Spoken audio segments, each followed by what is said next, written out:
While many people think of them as dirty vermin, rats are some of my favorite animals. They're adorable, affectionate, and in Final Fantasy IX, they are devastating killers who can jump hundreds of feet in the air to launch their spears through the hearts of their enemies. So I challenged myself to beat Final Fantasy IX with only the Queen of Rats, Freya. She is the only character who can attack enemies, and she can't do it until her teammates are dead.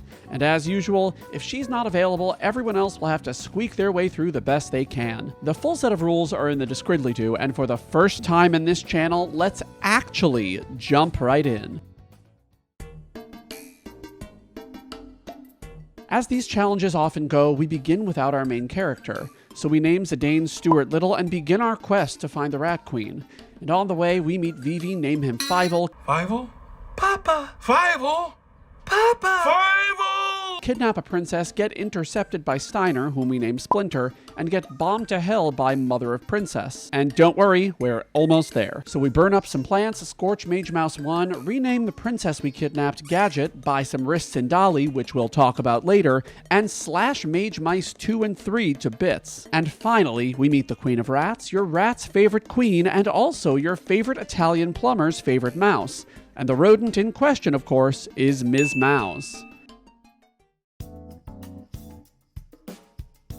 Ms. Mouse has some abilities that completely break Final Fantasy IX, but to properly use them, we need some equipment. First, I buy some steepled hats from the weapon shop, create cotton robes with them, and make a crap ton of money. The other shopping I do, though, is far less exciting. But I do grab one more thing. By losing the hunting tournament, I'm able to get the Coral Ring. This will allow Ms. Mouse to absorb thunder attacks, which means we're finally on the road. Our first stop is the swamp, where we recruit an overgrown rodent named Remy. And after we watch Ms. Mouse's weaker brethren die, she has her first fight against Gizmaluke. The first step in this fight is to throw tents at him. This has a chance to get him bitten by a tent snake, and this snake will inflict blind and silence. This disables most of his attacks, but Ms. Mouse really doesn't care. And beyond that, once Ms. Mouse uses her jump attack, this overgrown fish can't do anything to her. And Ms. Mouse's jump attacks have some cool properties.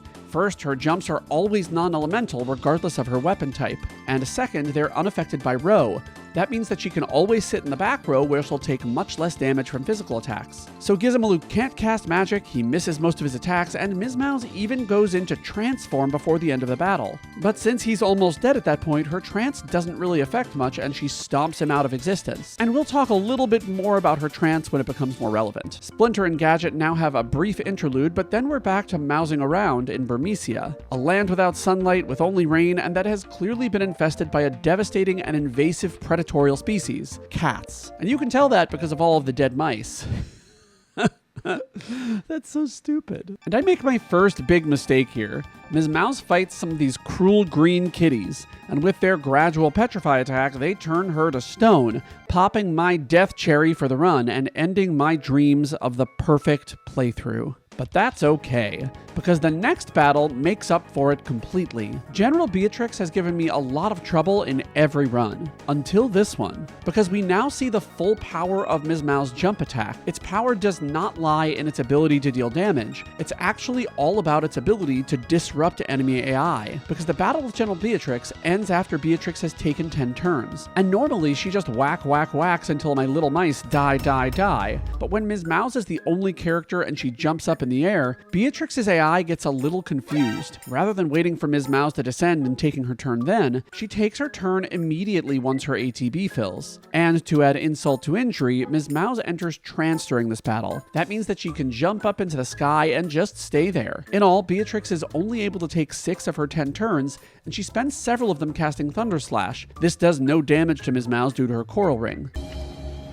Is this bitch for real? So in her frustration, she swipes Ms. Mouse with a stock break, ending the battle. And Ms. Mouse is left in despair as Kuja flies off on his big scaly kitty, and Beatrix and the Queen rush off to find some other mouse colony to destroy.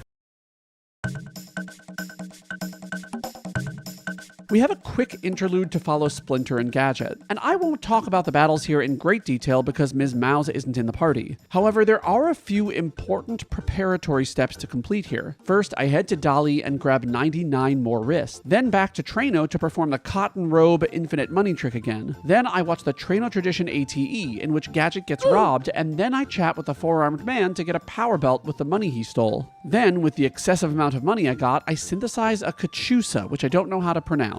This gives Ms. Mouse the Ability Up ability, which allows her to learn abilities a lot quicker. I also head to the auction house where I grab a Reflect Ring. This will allow Ms. Mouse to learn Auto Reflect, which will make her immune to a host of magic attacks and to trivialize a particular boss later. But for now, Gadget wrecks a snake, gets kidnapped by two clowns, and we return to the Queen Rat. We climb a great tree, grabbing a bunch of useful items as we go up, most notably the Magician Shoes, which provide the clear-headed status effect. This prevents confusion, which can be a huge issue in a solo run. And on completing our ascent, we fight our next foe, the Antlion. But Ms. Mouse also has a new tool, Auto Potion.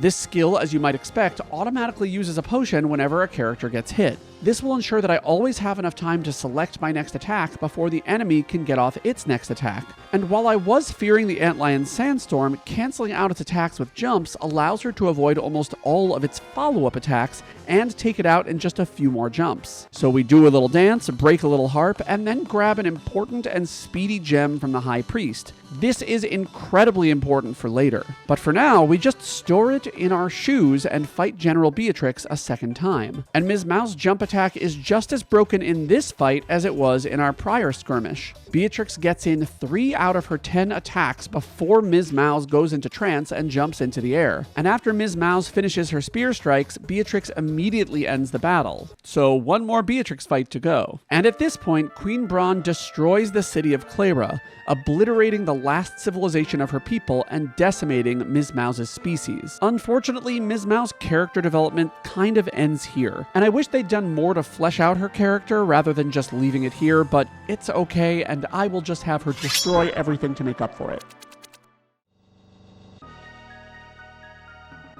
With all of her mouse friends destroyed, Ms. Mouse now focuses her efforts on saving Gadget. But before that, she heads to the library for some intense study with Tantarian. And while I would love to say that this battle went perfectly, Tantarian really isn't possible for her to beat right now without some amazing RNG. And the reason for that is Tantarian's Doom spell. With only one character, the death status from Doom is completely uncounterable. So I reveal the inner body of the book once, and Ms. Mouse expires. And I try this battle a couple more times. The second time goes even worse. The book casts Doom right away, taking her out almost immediately, and on the third try, it defeats her with an edge attack. Oh, and I guess I tried a fourth time, which I also got Doom right away on. So I'm just gonna leave this battle for later. Because our next battle is with a couple of sad clowns. They pass different powers between each other, and striking the active one removes their power. And funny enough, Ms. Mouse's jump attacks again kind of break this battle. Not as much as the Beatrix battles, but still. If Ms. Mouse is in the air when one of them is slated to attack, it will skip its turn if its ATB gauge fills, just like Beatrix. But unfortunately, the timing isn't too generous, and they eventually are able to hit Ms. Mouse with a devastating light flare attack. And by devastating, I mean really weak. So she plows through the jesters, we grab Gadget from the sacrificial altar, and we flee.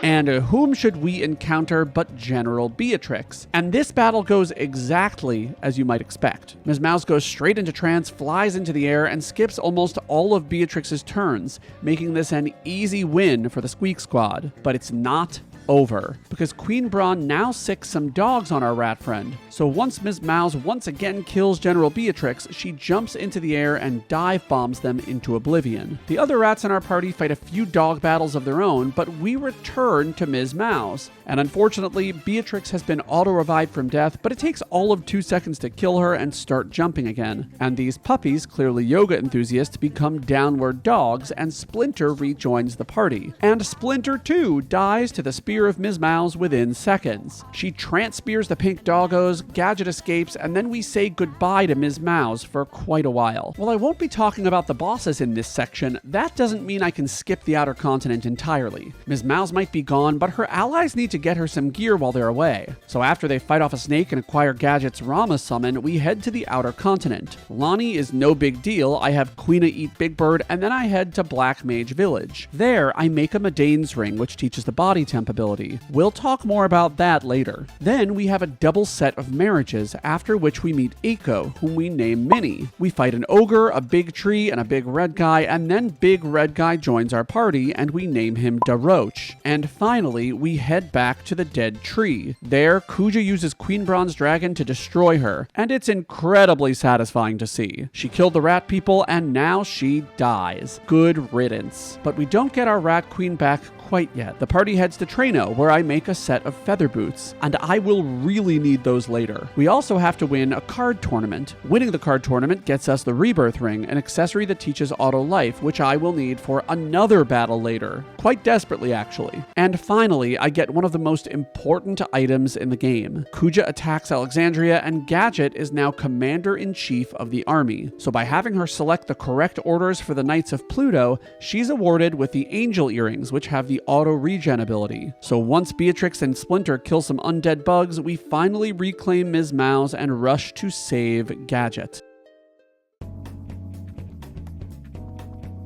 With Ms. Mouse back in the castle, my instinct was initially to go refight Tantarian. I would love his running shoes item, but I realized that because Ms. Mouse is available, the battle would likely go the exact same way as last time, so I skip it for now. I've actually acquired all the components that I need to make those shoes later. I gave you a hint about that earlier, so let me know if you caught it. Gadget and Minnie summon Mickey's castle at this point, and a big eyeball destroys it, leaving thousands of children devastated by its absence. Gadget loses her ability to squeak, our bug regent becomes a frog king, Ms. Mouse reunites with the survivors of the giant horse and tree conflict, and my party decides to pursue Kuja. And they do this with a boat. And I feel like I'm forgetting something. Well, whatever. Let's ride the boat to his palace. But before we do that, we need to hang out with the Black Mages. And we don't find them because they've abandoned their town. But what we do find there is a free black belt, which provides Ms. Mouse with the HP plus 20% ability. And then we head to the Desert Palace. But on my way, something bad happens. The Queen of the Rats gets attacked by a big ol' worm. And while she may be the worm's biggest predator, that doesn't matter. Because with one attack, Maelstrom, the worm can bring her HP down to critical, which means with just one more hit, it can destroy her entirely.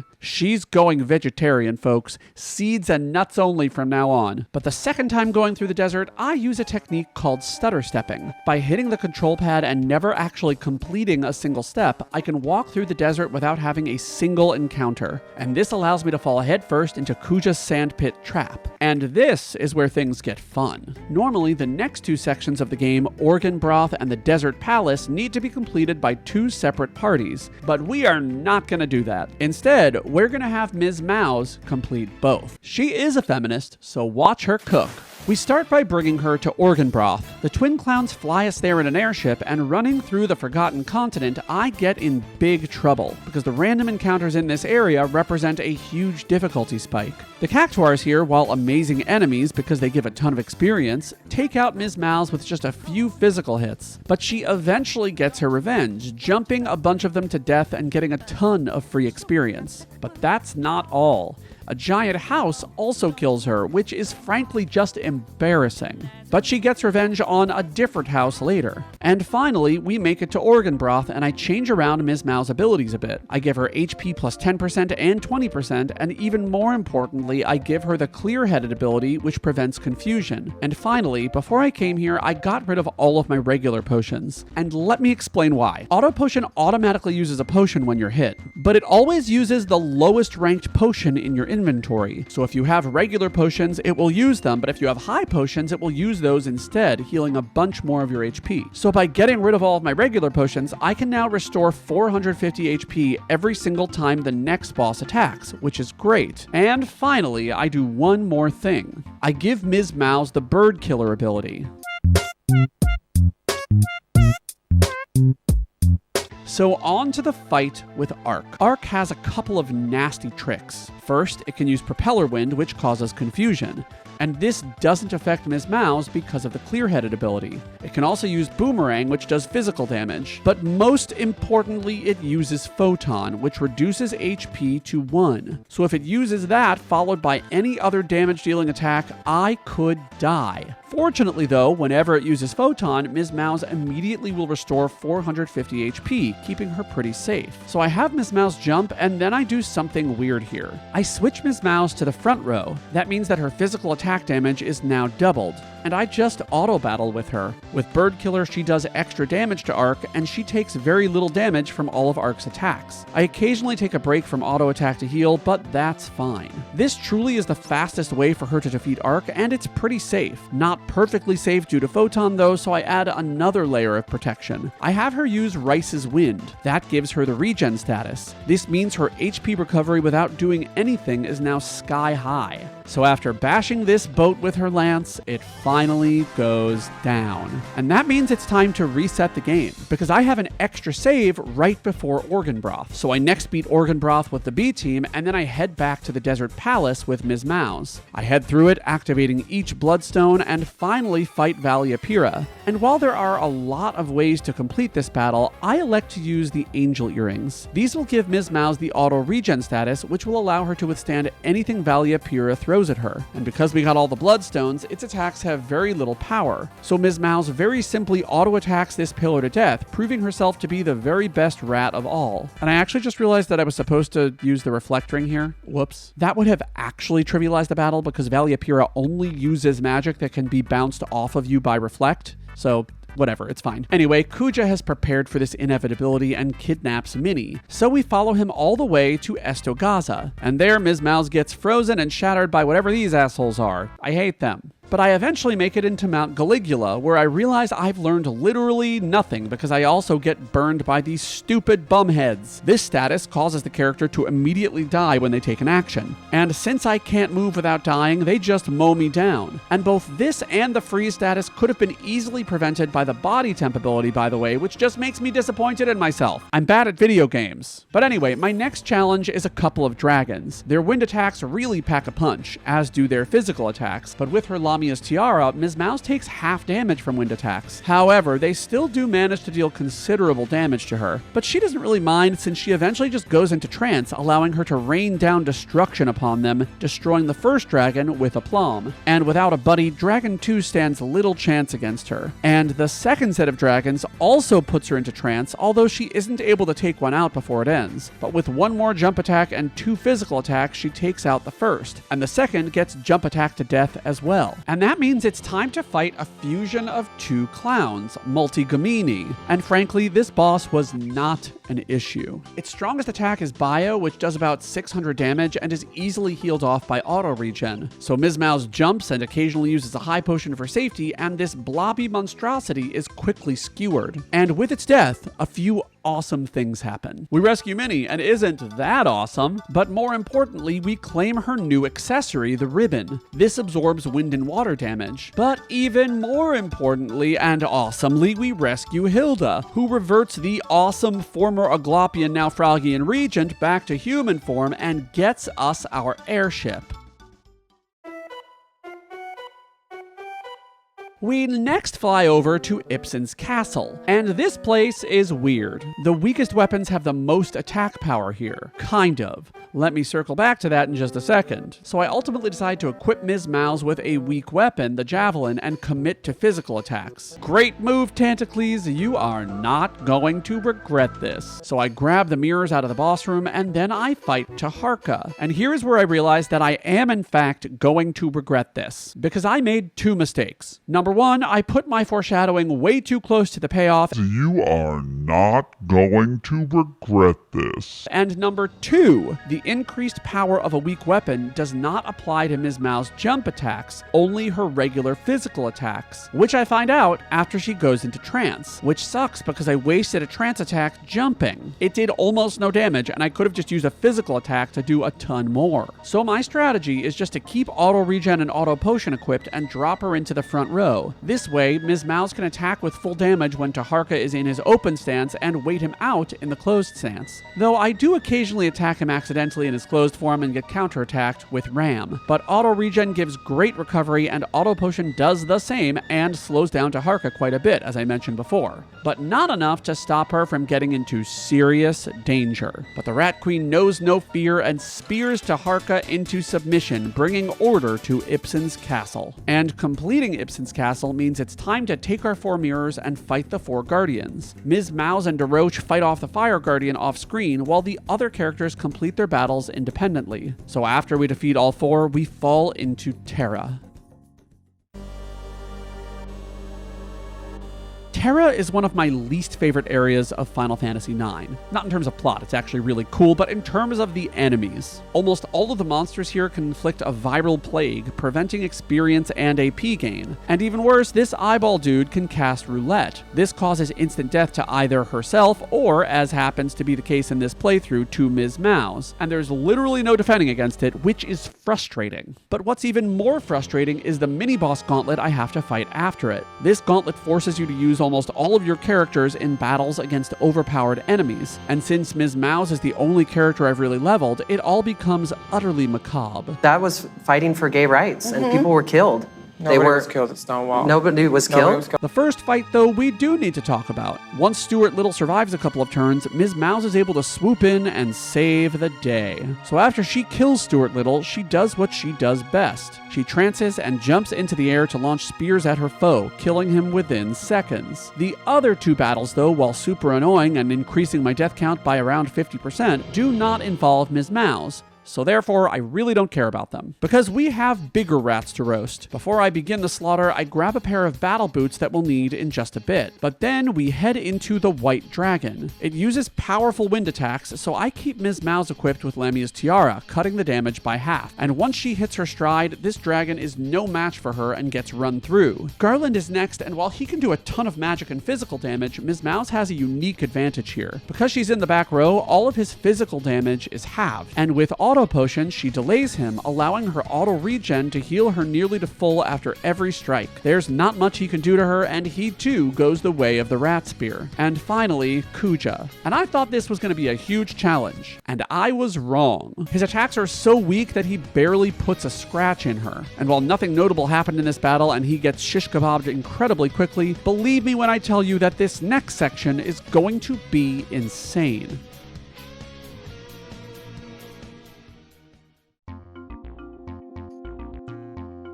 Before I head on to Memoria, I gotta grab a few key pieces of equipment. I first head to the Black Mage Village. Now remember that emerald I got earlier? Well, that and a pair of battle boots I got in Tera become the running shoes, which teaches auto haste. And with auto haste and auto regen, Ms. Mouse becomes a lot more difficult to kill. I then head to the mountain outside Gizmaluk's grotto to kill some Grand Dragons and get some experience and AP. I get Ms. Mouse to level 50 and she learns the HP plus 20% skill, which will greatly improve her recovery. I then head to Treno where I trade in my Stellatio. Because I have 10, I can get the Rosetta Ring, which will absorb all fire damage and be very important later. And finally, I head to Daguerreo. There I grab the Dragon Mail. This lets Ms. Mouse learn one final skill, High Jump. This skill will make her jump attacks do 50% more damage, making her even more powerful than before. And now it's time to head to Memoria. I equip Ms. Mouse with the ribbon, which absorbs wind and water damage, and I take on the Nova Dragon. And with the ribbon, its attacks, many of which are wind and water based, heal Ms. Mouse, and her jump attacks now do around 5,000 damage each. So 11 of them take down this lousy lizard. And once we beat it, I acquire Kane's Lance from the beginning of Memoria, which I immediately equip to her. Big attack boost. Malyrus is next, and she specializes in fire damage, so I go in with the Rosetta Ring equipped. Or at least that was my plan, because I forgot. But things actually still got crazy here, because not only does Malyrus have trouble dealing substantial damage to Ms. Mouse, but she also gets totally messed up by jump mechanics. Usually, when she runs out of HP, Malyrus uses a strong non-elemental attack to deal massive damage to the entire party. But when Ms. Mouse jumps, for some reason it makes her AI skip that part of the script. So she never uses the attack and just goes down without even putting up a fight. But that's just the beginning. because the next boss is Tiamat, my least favorite boss in the game. It can absorb Ms. Mouse's strength, decreasing her physical attack power and increasing his own. And the first time I fight him, this happens twice almost immediately and Ms. Mouse goes down. But the second time, something weird happens. He opens with a Silent Claw and Ms. Mouse jumps. And apparently, the timing of Ms. Mouse jumps makes him skip his Absorb Strength spell every single time. That means that he never casts it. And to add insult to injury, his normal physical attacks barely scratch Ms. Mouse and she's able to take him out on the second try. The Kraken is next, and as usual, it's a pushover. The only damaging moves it uses that aren't counterattacks are water-based, so the ribbon makes him heal enormous amounts of HP every single turn to Ms. Mouse, so he also goes down. But the last of the 4 Guardian refights is the Lich. For this fight, I equip Auto Float, Auto Regen, and Auto Life along with Antibody and Locomotion to allow Ms. Mouse to strike fast, recover HP liberally, and avoid as many of his one-hit kill spells as she can. Before I head into the fight though, I get into a random battle and I kill the enemy and gain a level. I've made a huge mistake. Because this leaves Ms. Mouse at level 55. So when I go into my battle with the Lick, its level 5 death spell takes her first life almost immediately. But Auto Life revives her. And I thought I was toast here, but Ms. Mouse does an admirable job. She even dodges a Death Cutter, which can cause the Doom status. But my poor choice of level becomes an issue a second time as level 5 death takes down Ms. Mouse. Rats! Foiled again. I think one more jump actually would have done it. But fortunately, I saved my game before the last random encounter. She's at level 54, and so I head in again and hope for good luck. And sadly, the Lick starts out with Doom. And while jump delays the Doom timer, it takes away Ms. Mouse's first life rather quickly. But not to be foiled by a little adversity, I just keep jumping. And God, I'm glad I loaded this file because he uses level 5 death twice in between my jumps. And then, catastrophe strikes. Lick uses a Death Cutter, which inflicts the Doom status. This sets a timer on my poor Rat Queen's life. So in a last-ditch attempt, I jump when the countdown hits 5, fearing the worst. My little Rat Queen is going to die when the clock strikes 0. So she slams down her spear, and I brace myself for disaster. But I've done enough damage that the Lich goes down. But I do have a devastating realization. I can't count. But I can count my number of subscribers, and by the way, please do me a huge favor and check to see if you're subscribed to my channel. Many of my videos take over 100 hours to produce, and seeing that little subscriber number goes up tells me that you want to see more videos just like this. Subscribing is free, but buying a boat isn't, so don't buy a boat, and thank you for watching this video and subscribing. I really appreciate each and every one of you. We're left with just 3 more bosses, and the first is Deathguz. And after Lick, I expect Deathguz to be pretty easy, and I was wrong. Deathguz immediately takes Ms. Mouse down to critical HP with Meteor and finishes her off with a Twister, but she still has Auto Life equipped, so she rises. But then I remember that he can also cast Death, and I remember that because he casts Death. Sheesh, I thought that was the Lick's job. Anyway, the second try. Meteor is a bit less powerful, and honestly, things are looking pretty gosh darn good until he casts Death again. Ms. Mouse gets revived and immediately goes down to Twister. The third try, though, was super weird. Again, Deathguz uses Death, but then he wastes a turn with level 5 Death. However, he eventually takes Ms. Mouse down with a Twister. But something crazy happens here. Phoenix gets summoned, which revives the entire party. This happens because I have Phoenix Pignones in my inventory and Minis in the party. Every Phoenix Pignone in your inventory increases this chance by 0.38%. And since I had 6 Phoenix Pinions in my inventory, the chance was 2.3%. But while this highly improbable event is extremely amusing, it breaks the rules and is not acceptable. So I just let everyone die and try again. And on the 4th try, Ms. Mouse dies and Phoenix once again comes to revive the party,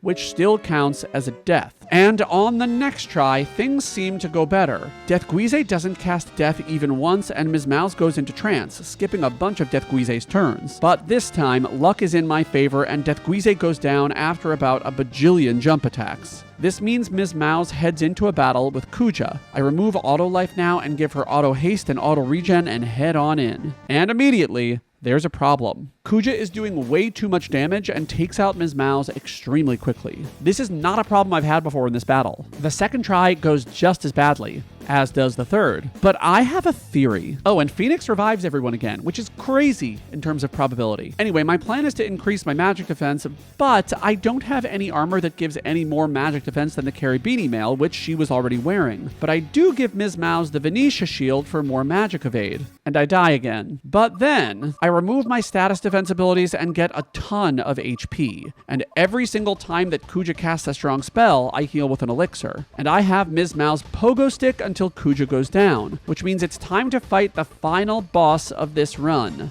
Necron. So I re-equip all of my status prevention abilities and I head on in. I start with my normal strategy. I jump on everything. And there's only one real threat in this battle, Grand Cross. This ability can cause every status effect in the book. Every single one. And the first time, it causes Doom and Berserk. So after a countdown, I die. So it's time to try again. And on try number 2, I immediately get minied by Grand Cross, which I can cure with a remedy. But the second Grand Cross causes the death status. We don't talk about try number 3, though. We really don't, and if you want to see it, you can just go watch the live in the Discridly do. Try number 4 sees Grand Cross inflict death, and so does try number 5. And try number 6, I get inflicted with Doom, which doesn't even kill me because I get crushed by a neutron ring. And at this point, I was so frustrated, so I just decided to pop Ms. Mouse into the front row and auto attack for the lulls. And the lulls oddly goes really well. Grand Cross inflicts sleep, which isn't the worst thing that could happen, so Ms. Mouse wakes up and attacks some more. And the next Grand Cross